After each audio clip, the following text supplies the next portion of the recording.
halkani waa b b c oo aad ka dhegaysanaysaan mawjadaha gaaggaaban efemada magaalooyinka qaar facebookga iyo barteenna internetka ee b b c somali com.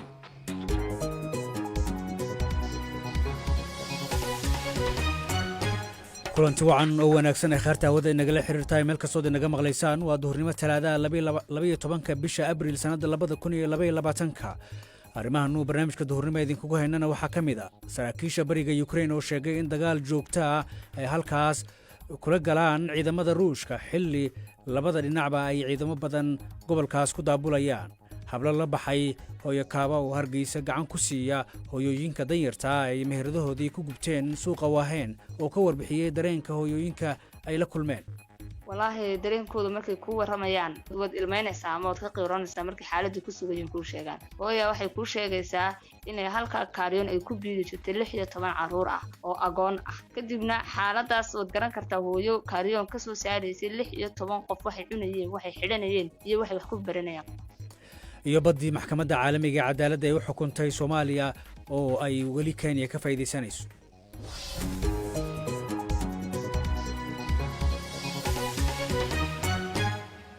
waa tahay qodobadaasi kuwa kale aad ku maqli doontaan barnaamijkan ay wadajirka u soo saareen Kawtar Maxamed Cabdullaahi iyo Cabdulqaadir Yuusuf Cali anigu Cabdi Ibraahim Cagaarna in la socodsiinaya balse marka hore dhegeystayaal ku soo dhawaada wararka caalamka iyo Xasan Sheekh Umar.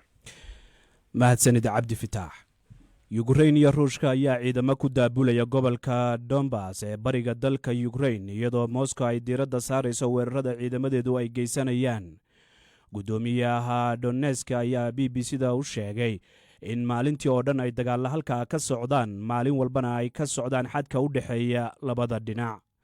ra'iisul wasaare ku-xigeenka Ukraine Irina Vereshchuk ayaa waxay ku eedeysay ciidamada Ruushka in ka badan 500 oo haween ah oo rayid ah kana soo jeeda Ukraine oo ay gacanta ku hayaan ciidamada Ruushku in loola dhaqmo siyaabo bahdilnimo ah oo isugu jira kufsi iyo garaacid.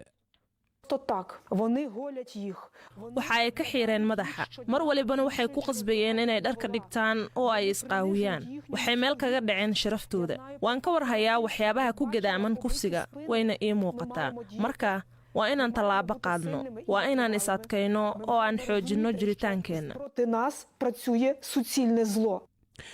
wasiirka difaaca Britain ayaa sheegay in weerar kasta oo loo isticmaalay hubka kiimikada kana dhacay Ukraine oo horseedi doono ku dhaqaaqida dhammaan fursadaha uu sheegay inay miiska saaran yihiin.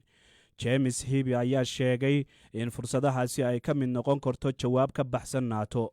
hadalkan ayaa imaanaya xilli ay soo baxayaan warar aan la xaqiijin oo sheegaya in Ruushka uu adeegsaday gudaha magaalada Mariupol ee dalka Ukraine hubka kiimikada. wafuud caalami ah oo hogaamiyaal ku socda magaca diimo kala duwan ayaa maanta booqan doona Ukraine. kooxda booqashada ku tagaysa dalkaasi waxaa ka mid ah wadaaddo muslimiin ah, Buddhiste iyo Hindus iyo kuwa kale. waxaana la sheegayaa in halka ay u tagayaan inay soo arkaan xaaladda isla markaana ay isku dayaan in arrimahan ay wax ka qabtaan gaar ahaanna dagaalka Ruushka iyo Ukraine u dhaxeeya. wararka kalena waxaa ka mid ah dalka Sri Lanka waxa uu wajahayaa dhibaato dhaqaale waxaana dawladdu ay ku dhawaaqday in si ku meel gaar ah loo hakiyay bixinta deynta dibadda. bangiga dhexe ayaana sheegay in loo baahan yahay in diiradda la saaro bixinta alaabta muhiimka ah ee la soo dejiyo halkii laga welweli lahaa deynta dibadda. ugu dambeyntiina waxaa la yara qafiifiyey xanibaadda uu sababay COVID-19 ee magaalada Shanghai ee dalka Shiinaha kadib hoos u dhac ku yimid faafitaanka cudurka tan iyo bilowgii bishan. tallaabadan ayaana jawaab u ah cabasho ka timid dadweynaha oo la xiriirta cuntadii oo gabaabsi noqotay. warkii caalamku waa naga intaa.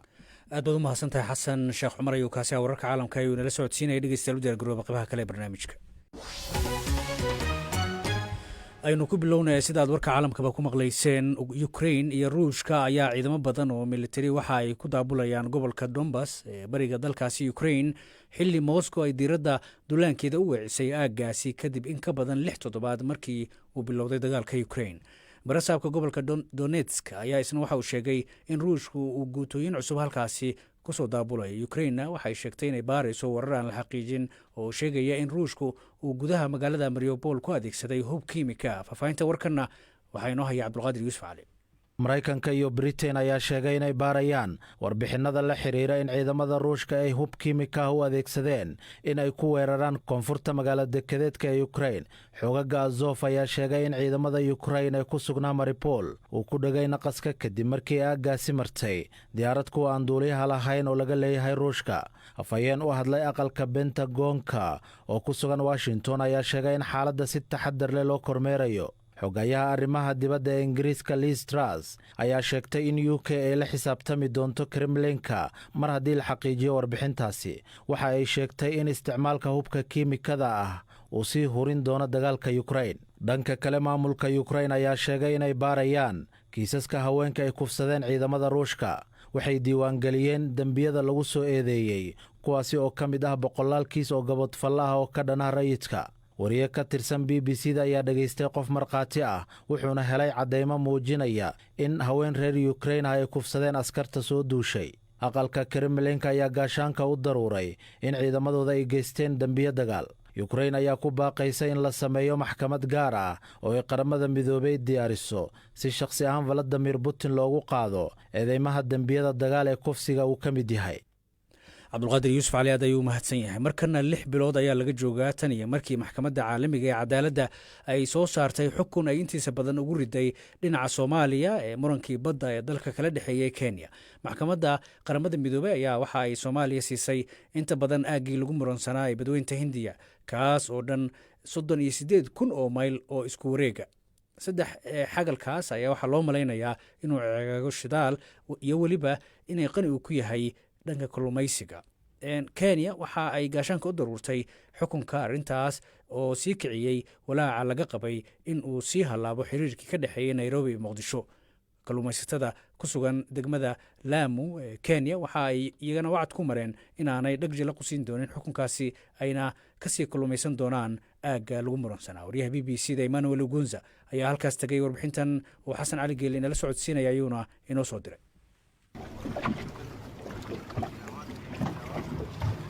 waa xilli hore oo aroor ah waxaana Abubakar Taalib iyo kooxdiisa ay haatan isu diyaarinayaan inay aadaan gudaha badweynta si ay halkaasi uga soo kalluumaystaan.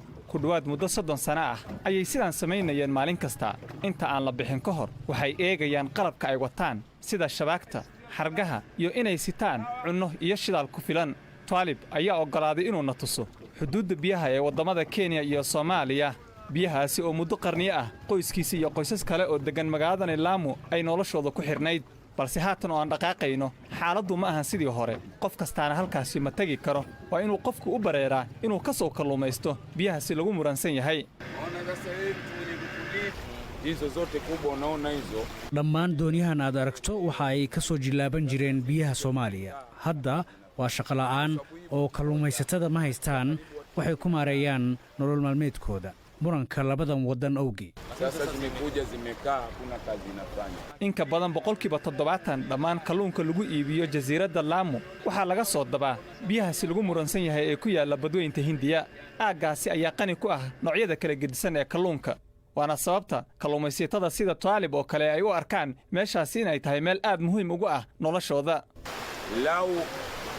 koti itapitisha moja kwa moja ukipokonywa Kenya kupewa Soomaaliya. haddii uu dhaqangala go'aanka maxkamadda waxa uu nooga dhigan yahay geeri. waxaan ka cabsi qabnaa inay ka dhalato saamayn ballaaran. waxaa suuragal ah in argixisada ay ka faa'iidaysta kalluumaysatada shaqala'aanta ah oo ay ku biiraan sababtoo ah ma haystaan wax kale oo ay ku noolaadaan. maxaa yeelay halkan waa meesha keliya uu Alla na siiyey. marka maanta waxaan sida ajaaniibta u noolnahay ismaamulkeenni Lamu. ni bora ndani ya Lamu County kuliko wazaliwa watu wa Lamu County. rajada in Taalib iyo dadka la mid ah ay meeshan ka kalluumaystaan waxa ay ku xiran tahay cidda gacanta ku hayn doonto. cid kasta oo maamusha biyahaana waxa ay mustaqbalka rajo ka qabtaa inay hesho shidaal iyo gaas aad u tiro badan. waxaana dawladda Soomaaliya ay bilowday tallaabooyinkii ay ku ilaashan lahayd biyaha baddeeda. dhawaanun ayaa la furay xarunta ciidamada badda ee Soomaaliya oo laga furay magaalada Muqdisho. mashruucaasi iyo tababarka ciidamada khaaska ee ilaalada xeebaha Soomaaliya ayaa waxaa maalgelinayay Midowga Yurub. Tim Lardner waxa uu ka tirsan yahay xafiiska qaramada midoobay ee Soomaaliya. qarashka guud waxa uu ahaa ilaa 3 milyan oo euro balse natiijada ugu dambaysay ayaa noqotay in ciidamada booliiska Soomaaliyeed iyo kuwa badda ay yeelan doonaan karti wax ku ool ah oo aad u badan si ay uga howlgalaan xeebaha Soomaaliya si loo xaqiijiyo in dambiyada badda la dhimo si hufanna looga wada shaqeeyo arrinta.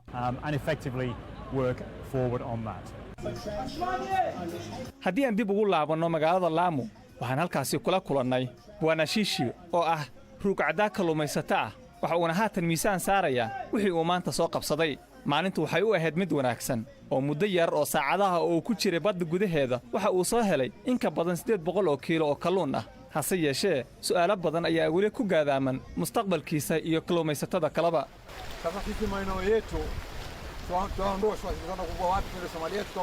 waxaana laga saaray meel walba oo ahaan jirtay goobihii kalluumaysiga.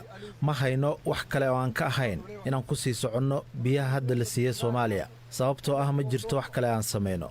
ma faraxsanin waxaanan rabnaa in dawladda ay soo farageliso. waxaan leenahay carruur aan quudinno oo kharashaadka iskuulka naga sugaya. nolosheennu waxay gebi ahaanba ku xidhan tahay kalluumaysiga. wax kale ma hayno. haddii kalluumaysigu dhammaado waxay sidoo kale noqon doontaa dhammaadka nolosheenna.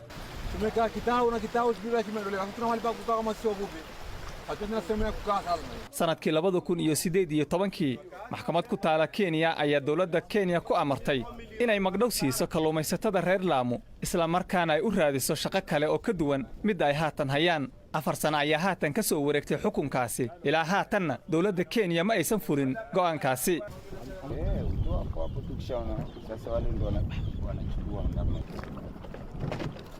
haatanse kalluumaysatada sida Twaalib oo kale waxa ay maalin kasta u kalluun tagaan aagga lagu muransan yahay ee Soomaaliya iyo Kenya u dhaxeeya halkaasi oo muddo sanado ah ay ka kalluumaysan jireen balse cabsidooda ayaa waxa ay tahay in haatan waqtiga uu ka sii dhammaanayo dhulkii ay ka kalluumaysan jireen ee Laamuna uu haatan soo yaraanayo.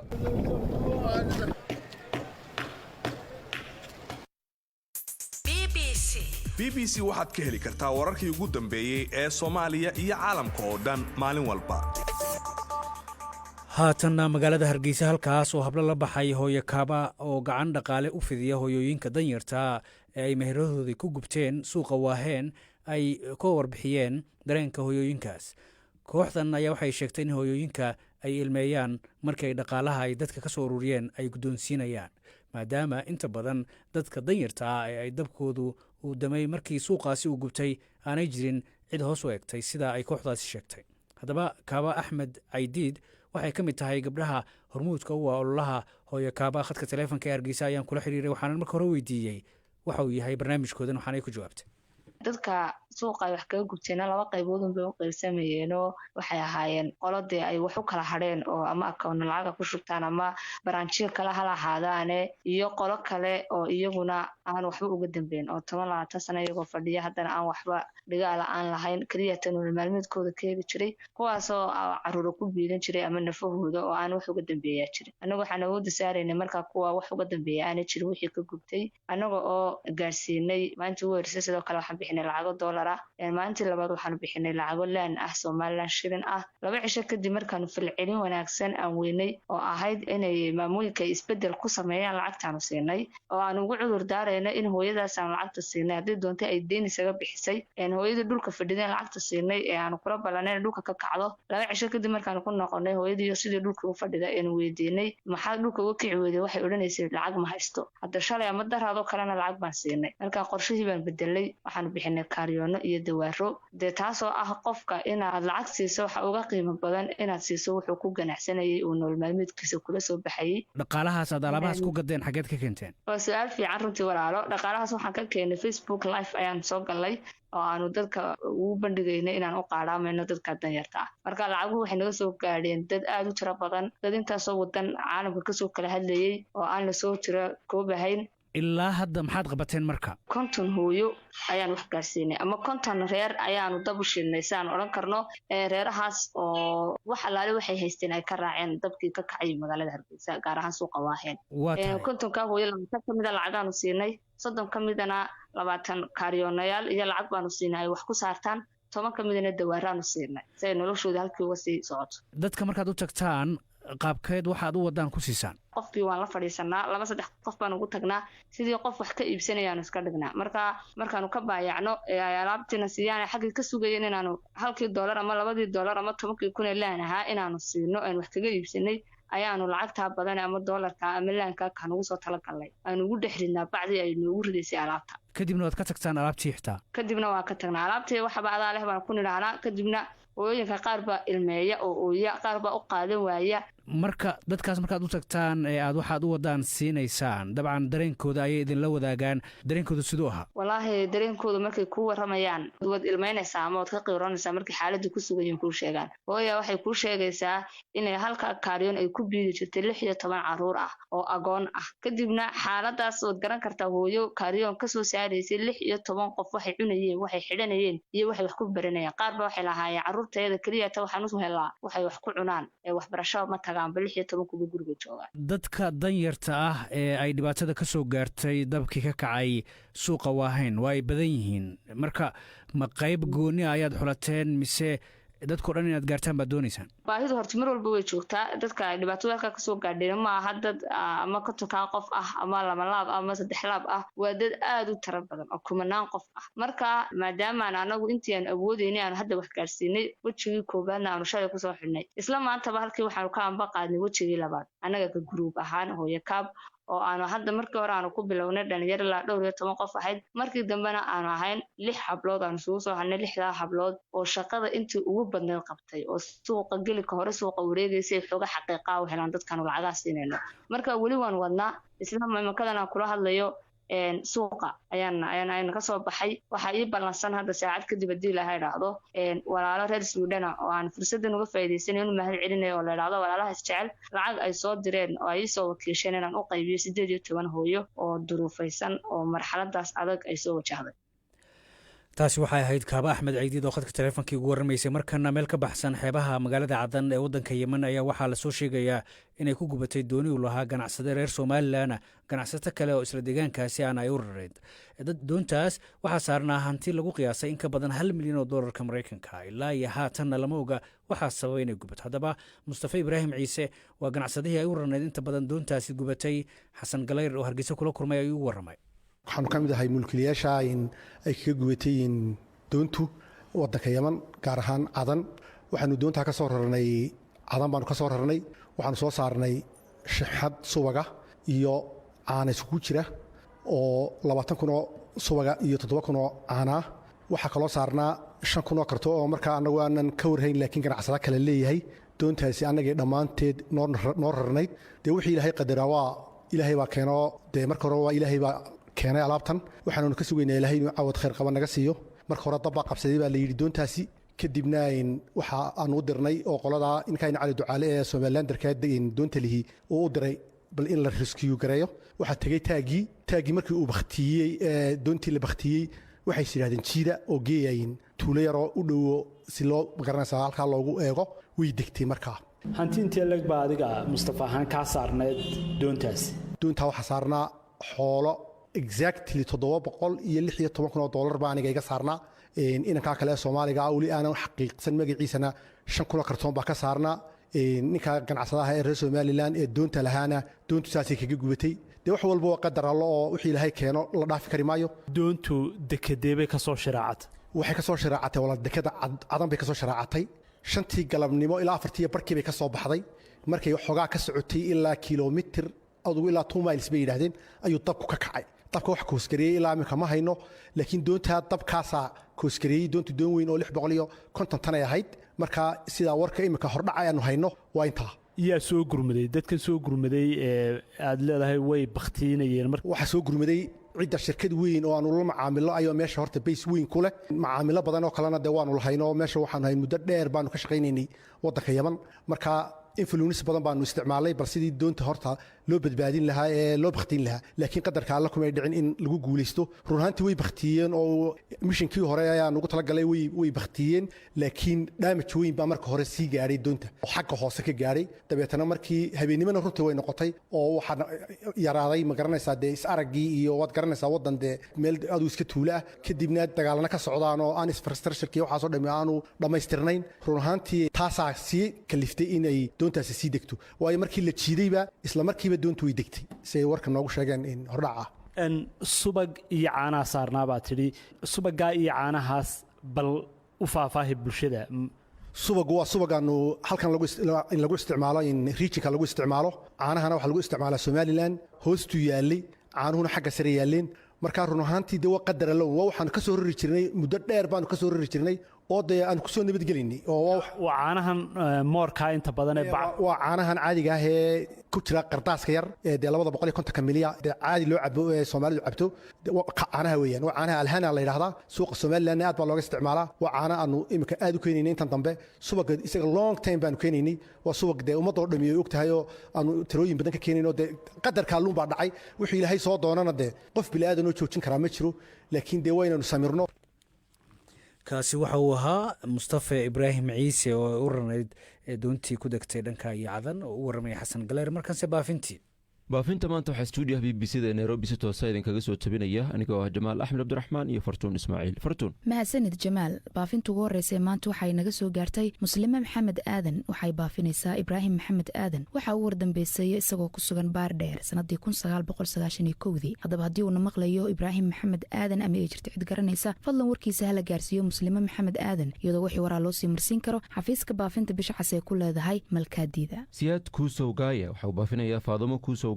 iyo bashiir kuusow gaaya oo ugu wardambeysay iyagoo ku noolaa dalka Soomaaliya sanadii 2014 haddaba haddiina maqlayaan ama ay jirto cid garanayso fadlan warkooda hala gaarsiiyo siyaad kuusow gaaya iyadoo wixii waraa loo sii marin karo xafiiska baafinta bisha cas ay ku leedahay malkaadiid abukar cabdulaahi maxamed waxa uu baafinayaa isaaq cabdulaahi maxamed waxa uu wardambeysay isagoo ku sugan magaalada baydhabo sanadii 2006 haddaba haddii uuna maqlayo isaaq cabdulaahi maxamed ama ay jirto cid garanaysa fadlan warkiisa hala gaarsiiyo abukar cabdulaahi maxamed iyadoo wixii waraa loo sii marsiin karo xafiiska baafinta bisha cas ay ku leedahay malkaadiida xuseen cabdi waxa uu baafinayaa zaynab cali xasan iyo jaabir cali xasan oo ugu wardambeysay iyagoo ku noolaa dalka Soomaaliya sanadii 2003 haddaba haddiina maqlayaan ama jirto cid garanayso fadlan warkooda hala gaarsiiyo cali xuseen cabdi iyadoo wixii waraa loo sii marin karo xafiiska baafinta bisha cas ay ku leedahay malkaadiida saalax ismaaciil shacbaan waxa uu baafinayaa sacdiye cabdi shacbaan waxa uu wardambeysay iyadoo ku sugan luuq sanadii 1994 haddaba haddii ayna maqlayso sacdiye cabdi shacbaan ama jirto cid garanaysa fadlan warkeeda hala gaarsiiyo saalax ismaaciil shacbaan iyadoo wixii waraa loo sii marsiin karo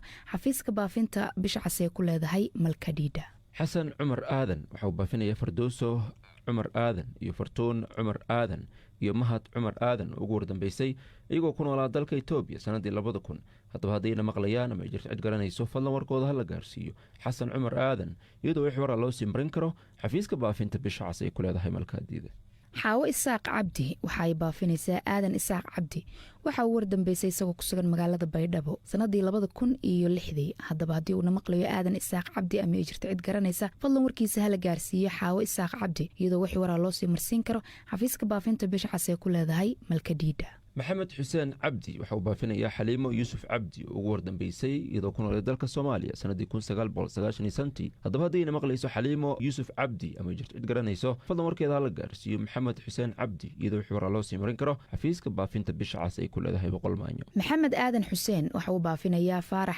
xasan xuseen waxa uu wardambeysay isagoo ku sugan garbahaare sanadii 1991 haddaba haddii uuna maqlayo faarax xasan xuseen ama ay jirto cid garanaysa fadlan warkiisa hala gaarsiiyo maxamed aadan xuseen iyadoo wixii waraa loo sii marsiin karo xafiiska baafinta bisha cas ee ku leedahay malkadhiidha fardowso suldaan kheyre waxay baafinaysaa saadaam suldaan oo ugu wardambeysay isagoo ku noolaa dalka Soomaaliya sanadii 2003 haddaba haddii uuna maqlayo saadaam suldaan ama jirto cid garanayso fadlan warkiisa hala gaarsiiyo fardowso suldaan kheyre iyadoo wixii waraa loo sii marin karo xafiiska baafinta bisha cas ay ku leedahay boqol maanyo xaliimo geedi cali waxay baafinaysaa xamso isaaq maxamed waxaa ugu wardambeysay iyadoo ku sugan boorama sanadii 2010 haddaba haddii ayna maqlayso xamso isaaq maxamed ama jirta cid garanaysa fadloona warkeeda hala gaarsiiye xaliimo geedi cali iyadoo wixii waraa loo sii marsin karo xafiiska baafinta bisha cas ee ku leedahay boqol maayo. xuseen cali maxamed waxa uu baafinaya faadamo cabdulaahi cabdulle ugu wardambeysay iyadoo ku nool dalka Kenya sanadii 2011 haddaba haddii ayna maqlayso faadamo cabdulaahi cabdulle ama jirta cid garanayso fadlan warkeeda hala gaarsiiyo xuseen cali maxamed iyadoo wixii waraa loo sii marin karo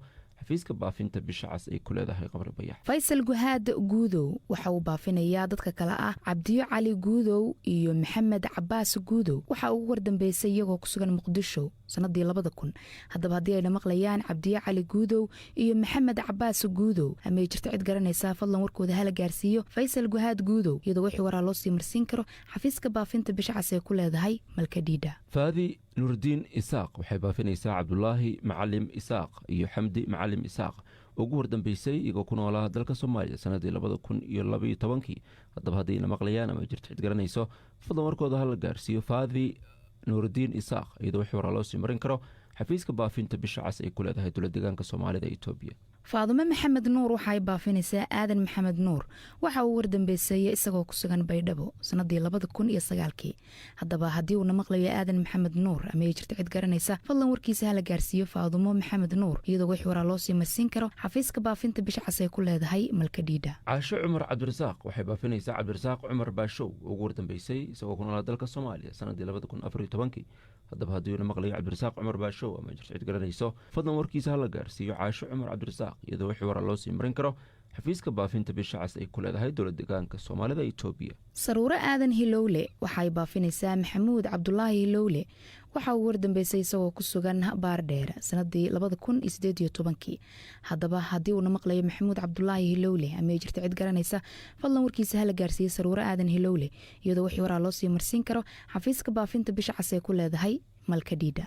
nuuriyo baadow biriq waxay baafinaysaa zahro baadow biriq oo ugu wardambeysay iyadoo ku nool dalka Soomaaliya sanadii 2014 haddaba haddayna maqlayso zahra baadow biriq ama jirta cid garanayso fadlan warkeeda hala gaarsiiyo nuuriyo baadow biriq iyadoo wixii waraa loo sii marin karo xafiiska baafinta bisha cas ay ku leedahay dowlad deegaanka Soomaalida Itoobiya. saynabo uushay xasan waxay baafinaysaa farxiyo uushay xasan waxa uu wardambeysay iyadoo ku sugan jigjiga sanadii 2011 haddaba haddii ayna maqlayso farxiyo uushay xasan ama jirta cid garanaysa fadlan warkeeda hala gaarsiiyo saynabo uushay xasan iyadoo wixii waraa loo sii marsin karo xafiiska baafinta bisha cas ee ku leedahay malkadhiidha. bilaal burhaan cabdulaahi waxa uu baafinayaa zahro burhaan cabdulaahi oo ugu wardambeysay iyadoo ku nool dalka Soomaaliya sanadii 2012 haddaba haddii la maqlayso zahro burhaan cabdulaahi ama jirta cid garanayso fadlan warkeeda hala gaarsiiyo bilaal burhaan cabdulaahi iyadoo wixii waraa loo sii marin karo xafiiska baafinta bisha cas ay ku leedahay dowlad deegaanka Soomaalida Itoobiya. xabiibo cali maxamed waxay baafinaysaa cadow cali maxamed waxa uu wardambeysay isagoo ku sugan Soomaaliya sanadii 2008 haddaba haddii uu na maqlayo cadow cali maxamed ama jirta cid garanaysa fadlan warkiisa hala gaarsiiyo xabiibo cali maxamed iyadoo wixii waraa loo sii marsin karo xafiiska baafinta bisha cas ee ku leedahay malkadhiidha. marwo cabdikariin cabdulaahi waxay baafinaysaa faadumo cabdikariin ibraahim oo ugu wardambeysay iyadoo ku nool dalka Soomaaliya sanadii 2015 haddaba haddayna maqlayso faadumo cabdikariin ibraahim ama jirta cid garanayso fadlan warkiisa hala gaarsiiyo marwo cabdikariin ibraahim iyadoo wixii waraa loo sii marin karo xafiiska baafinta bisha cas ay ku leedahay dowlad deegaanka Soomaalida Itoobiya. cabdulaahi maxamuud caalim waxa uu baafinayaa abukar maxamuud caalim waxa uu wardambeysay isagoo ku sugan Liibiya sanadii 2017 haddaba haddii uu na maqlayo abukar maxamuud caalim ama jirta cid garanaysa fadlan warkiisa hala gaarsiiyo cabdulaahi maxamuud caalim iyadoo wixii waraa loo sii marsin karo xafiiska baafinta bisha cas ee ku leedahay malkadhiidha.